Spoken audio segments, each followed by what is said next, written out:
안녕하세요, 박간양군입니다. 낚시를 못 가는 한겨울 입낚시 참돔 공부 두 번째 시간입니다.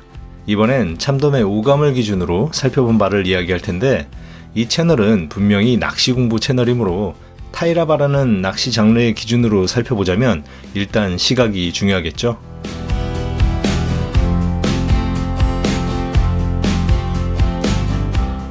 우선 참돔의 시력에 관해서는 시오바라 야스 아리모토 타카오미 교수의 마다이의 시력 조도에 따른 변화와 망막 적응 상태라는 논문과 자료 등에서 볼 수 있었는데요. 몸길이 20cm의 도미는 500룩스의 밝기가 있으면 16m에서 17m 떨어진 장소에서 2cm의 물체를 구분할 수 있고, 불과 0.1룩스밖에 없는 밤에도 약 7m의 거리에서 식별할 수 있다고 합니다. 연구자에 따르면 참돔은 눈의 렌즈 직경이 커질수록 빛이 많이 들어가는 구조로 되어 있기 때문에 크게 성장한 참돔일수록 어두운 장소를 더 선호한다고 하고요. 몸길이 60cm가 되면 1룩스의 밝기로 12m에서 13m 떨어진 거리로부터 약 2cm의 물체를 식별할 수 있다고 합니다. 맑은 날이라면 수심 70m, 100m의 깊이에서도 12m 떨어진 정도의 거리에서 2cm의 작은 물고기도 식별할 수 있다고 볼 수 있겠네요. 시력으로만 봐도 대단하지만 시세포라고 불리는 조직으로 살펴보면 더 의미가 있습니다. 시세포는 색채를 판별하기 위한 추체세포와 명암을 통해 식별하는 간체세포가 있는데요. 추체세포의 경우에는 감각으로 영향을 주는 색각이라고도 불리는데, 이 그래프에서 보시듯이 사람보다 하나 더 있는 것을 볼 수 있습니다. 상단이 광어와 성대의 색각이고, 중간이 참돔과 청돔의 색각, 그리고 하단이 인간의 색각입니다. 보시듯이 인간이 세 가지의 색각을 가진 데에 반해 상단의 어류들은 인간보다 하나 더 있는 부분을 볼 수 있습니다. 보라색에 대한 부분인데요. 바로 자외선 영역의 빛까지 보고 있는 것이죠. 우리가 흔히 말하는 K무라의 영역인데요. 물론 이 연구 결과가 어류가 어떻게 사물을 본다는 것인지에 대한 부분을 정확하게 논하지는 못하지만, 사람이 보는 것과는 좀 다르게라도 컬러를 구분해서 보고 있다는 점이 눈에 띕니다. 간체세포의 경우에는 물체의 명암을 식별해서 외적을 재빨리 발견하는 데 도움이 됩니다. 외적의 급습을 판단하는 데 있어서 중요한 것은 상대의 형태나 크기, 접근해오는 속도, 그리고 자신과의 거리 등의 정보로 긴급 사태인 것을 인지하는 것이 최대의 목적이 되는데, 그 경우에 명확한 색채에 대한 정보는 별로 중요하지 않겠죠. 이 표를 보시면 인간과 수중에 사는 물고기의 경우에 비교를 했을 때도 약 5배 정도의 간체세포의 감도 차이가 있다고 보여지는데요. 심해에서는 색채가 없어져서 명암차를 느끼는 간체세포의 역할이 더 커질 것입니다. 앞서 말한 추체세포의 자외선 영역까지 구분하는 능력과 간체세포의 발달을 고려하면 일출 직전이나 일몰 등의 광량 변화 시에는 글로우나 K무라 등도 도움이 된다고 하네요. 이를 기반으로 타이라바의 스커트 컬러 로테이션에 대해서 다음과 같이 정리되어 있는 자료를 발견해서 이를 공유합니다.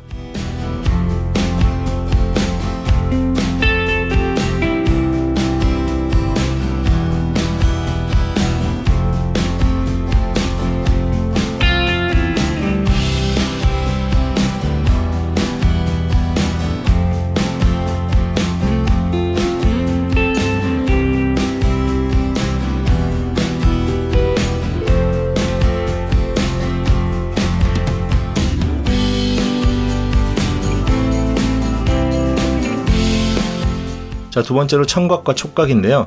시각을 알아보았으나 청각에 대해서는 외부 자극에 대한 어류의 반응 행동이라는 전남대학교 어업기술연구소의 논문을 봐도 소리에 대한 반응은 미세하다고 판단하고 있네요. 하지만 진동에는 반응한다고 하니 타이라바 스커트의 볼륨에 대한 선택은 중요해 보입니다.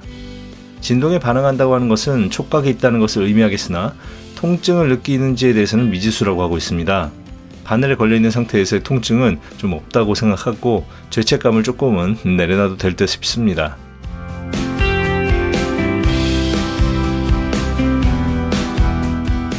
자, 청각과 촉각에 비해서 후각과 미각은 굉장히 중요한데요. 일단 어류는 미각이라는 개념이 별로 없다고 합니다. 근데 사람이 음식의 냄새를 맡고 맛에 대해서 상상을 하듯이 어류가 미각은 발달되어 있지 않지만 후각이 발달되어 있어서 미각을 대신한다고도 볼 수 있겠네요. 다른 점이라면 인간은 공기 중에 확산된 냄새 물질을 냄새라고 느끼는 반면, 물고기는 물에 녹아있는 냄새 물질을 냄새로 느끼고 있으며, 물고기의 코는 사람과 달리 호흡과 관련이 없이 냄새만을 맡기 위한 전문기관이라고 하네요. 냄새의 감각 중추는 단뇌에 있고 맛의 감각 중추는 연수에 있어서 정보 처리가 다르다고 합니다. 그래서인지 어종에 따른 차이는 있지만 거의 사람의 1억 배만큼 후각이 좋다고 합니다. 도미종류는 뇌의 후엽이 굉장히 발달되어 있는 편이기 때문에 후각도 좋다고 하는데요.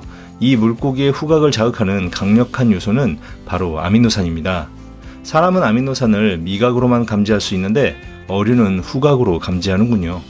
참돔은 그 아미노산 중에서도 알라닌과 글리신을 선호한 것으로 밝혀졌는데요. 알라닌과 글리신의 냄새는 갯장어의 냄새라고도 하네요. 그리고 그 아미노산의 농도는 너무 진하지 않은 것이라고 합니다.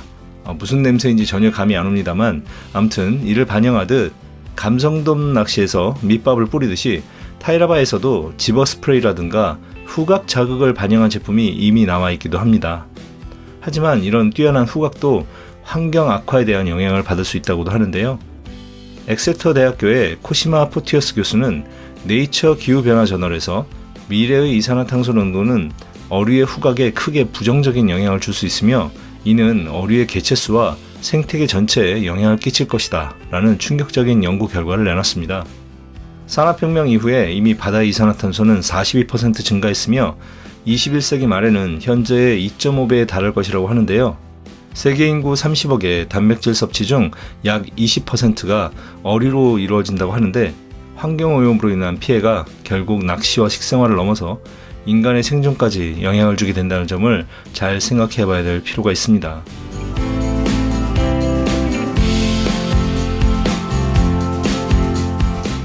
자, 이렇게 참돔에 대해서 공부한 내용을 1부와 2부에 걸쳐서 공유를 해봤습니다. 대상어에 대해서 공부를 하는 것과 고기를 잘 잡는 것은 별개의 문제일 수 있습니다만 낚시와 관련된 재밌는 공부들도 모두 낚시라고 생각하니 어종마다 공부해 볼수록 낚시 재미가 커져가는데요. 여러분들께도 즐거운 시간이었기를 바랍니다. 오늘도 긴 얘기 들어주셔서 감사합니다. 건강하세요.